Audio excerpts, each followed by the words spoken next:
I stopped before the quick bit happened. Good day. Are you having a good day? I've had a lovely day. Yeah, I've had a lovely day. So my mum was great. Yeah, I saw his mum. It was great. Don't. That's disgusting. And we are here with a guitar, which is kind of the whole point. Actually, you probably should have mentioned that first. Yeah, no, this isn't just two balding idiots. Well, there's one balding idiot. One beardy idiot. Talking. We are here to talk about this actual guitar. This real life, real guitar. What is this guitar, Matthew? It's an Ibanez. It's an Ibanez. It's an Ibanez Roadstar 2. Yes. It's an Ibanez Roadster 2, which was handcrafted by Japanese people in Japan, in Fukushima in Japan, in 1985. So it's lived for a little while as a guitar. It was a tree. Can you take my eyes out with these things? Yeah, I know. I couldn't be asked to take them off.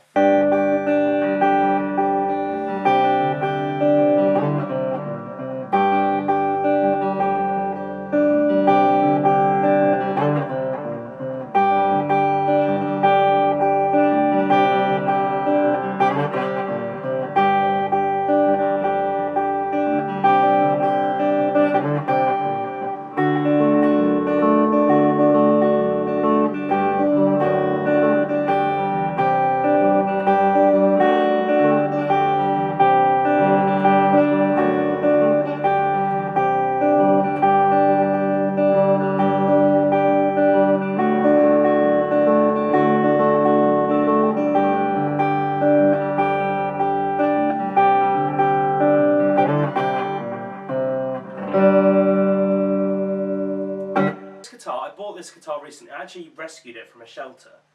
I saw it in the guitar shelter, otherwise known as cash generators, and I gave them £130 for it. They asked for 150, but they gave me a really crappy little practice amp to test it through, and it buzzed and hummed a lot. So I told the poor man that it sounded like one of the pickups was broken, and he gave me £20 off. I feel very sorry. If you're watching this, I'm sorry, mate. Sorry. I'm not sorry, not I don't sorry. care. I got a great guitar for my £130. It would have still been a pretty good guitar for £150. It would have been. Yeah. I mean, if you think, this was built in Japan in the mid-80s, and they'd really picked up their stride with guitar building at that point, hadn't they? They really knew what they would do. We've swapped. I'm now over here. And that's because it's time to do tone.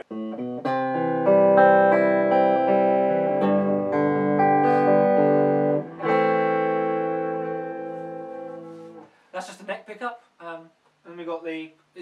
Do you count position 1 as the bridge or position 1 as the neck? Position 1 is the bridge for me. So this would be position 4.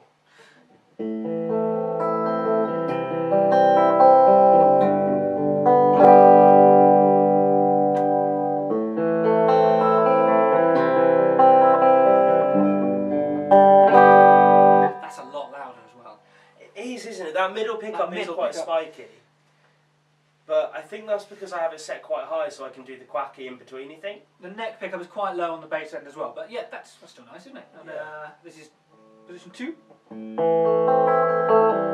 That's my favourite.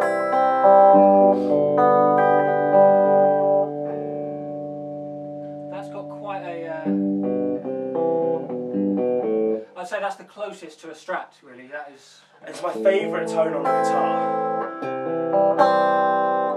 And then, of course, just the bridge.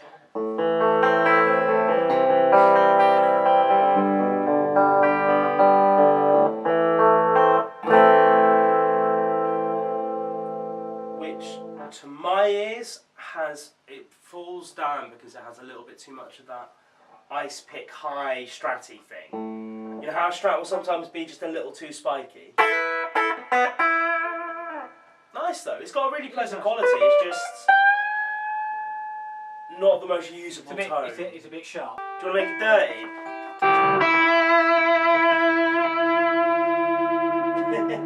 Surprise distortion.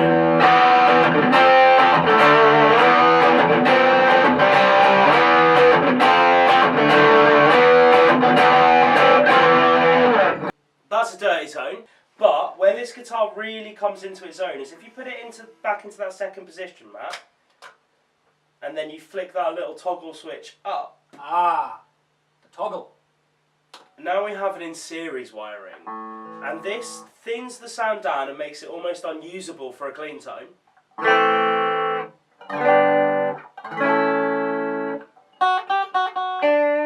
you could just go back to that.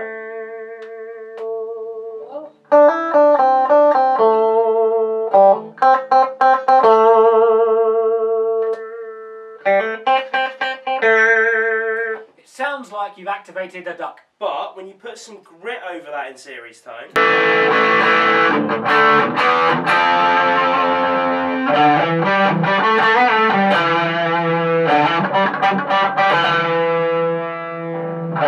it's really a guitar of its age because you just don't see a feature like that on most guitars nowadays. Yes, you can get them, but Fender, well, Gibson are a bit different because you can change it at the back. But to actually have a parallel series switch on a guitar like that, most people would look at it and go, what do I do? What does it do? it just gives you a little bit more grit and balls on a dirty tone, and I really like it. I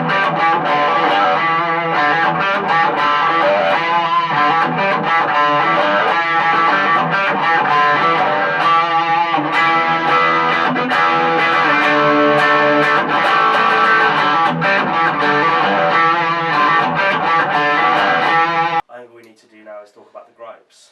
Gripes? Yeah. Are you suggesting that there's something wrong with this guitar? Well, there's some stuff that's not perfect. So the first thing, and we will take some close-ups, and we'll probably pan them over now, is that the strap buttons are just the worst thing ever. Go on, we'll wing it in, baby. Look at that! They're Oh, it's out of focus. hideous. Oh. They're like these little triangle shapes, and so the idea is that you kind of slot the guitar strap on in such a certain way, and they won't come off, and they're fine. But I've ruined a guitar strap with them, and they also have chipped up the paintwork over the years really badly. I'm not a fan. I will change them. I know a lot of people would want to keep this kind of thing vintage correct. Yeah, it's one of those things that there's a reason why you don't see these on guitars anymore, Yeah. and it's because they don't work. Parallel series switches, that's just taste, you know, that's a different preference. If you prefer to have strap locks that don't work, not strap locks, strap buttons that don't Then work, you're an idiot. you're an idiot. Get rid of them. So, obviously, if you're going to hang this on the wall because, I don't know, you were also created out of a tree in Fukushima in 1985 and you just want it as a decoration, then by all means keep them. But for practical purposes, that it's just not good.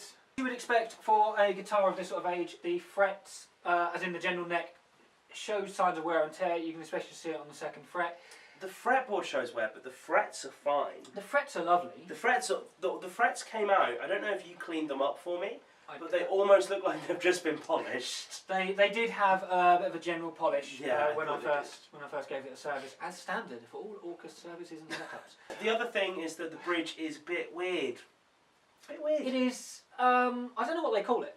And any Ibanez fans out there are probably well aware that there is a Wikia site for Ibanez, and it has this amazing collection of information on Everything after 1987. Everything from 1987. It mentions 1985. It mentions the Roadstar series, but you can't get the usual information. So in terms of what radius is the neck and the fret, you'd have to measure it to find out because the website that tells you everything doesn't tell you everything. So I don't know what they call that bridge. The only thing which is odd about it is that when you put the string in, it's not. It looks like it goes from the back, but you tickle it from the front, don't you? But you don't. You put them in, hook them around, and then pull it tight. Once you get used to it, like with anything, it is fine, and it obviously is meant to be some sort of locking system. Yeah, meant to be some sort of way of keeping them at a reasonable. You know what? It's fine.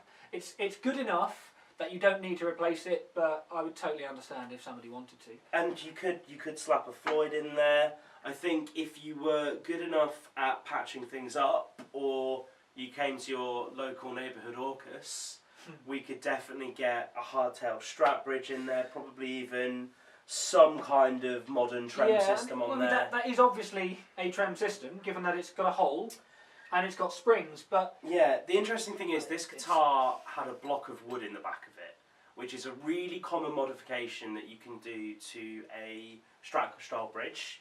And it basically... Vintage trem? Yeah, vintage trem. It basically just... There's a block here, and the piece of wood goes between that and the main body of the guitar. and it just stops it moving. It makes it stable. So if you're the type of person who doesn't want to use the wiggle stick, then you can do that. This block looked like it had been there for longer than I've been alive. I mentioned that in my written review, so I didn't touch it. Because I don't really care to use the trem, and also I really didn't want to mess with it. And if I'm correct, it didn't come with a trem bar. It didn't come with a trem bar, no. And because I'm not entirely sure what sort of bridge that is, good luck finding one. The only other thing that I think is really worth mentioning on this guitar, which we've touched on, is the headstock, which is out of shot at the moment, but it's really cool. It's a headstock that they don't use anymore, Ibanez. You get it on the occasional guitar. I was in PMT the other day and saw one with it on. You do see it occasionally. I actually think this was copied from Fender. Have you seen Fender's arch tops? No. The Fender Starcaster, which came out in the 1970s as Fender's answer to the Gibson ES335, has this same headstock on it. Well, there we go. Yeah, but it's really interesting and it looks really cool. I mean, I think it's one of those things that you either really love or really hate, and I really like it. £130, would you have bought this if I hadn't? Well, yes. Yeah. And you know it, because I was there with you, and I would have just gone, yeah, I'll have it instead. So, yeah, this is an Ibanez Roadstar 2 built in Japan in the mid-80s, and if you see one on eBay, or if you see one on Facebook Marketplace, or if you rock up to one in a second-hand shop, I would definitely play it, because it's a great alternative to a Squire Strat. And it does the job. Sounds great, looks pretty, and it has a really gorgeous flamey neck on it. It does. A really gorgeous flamey neck.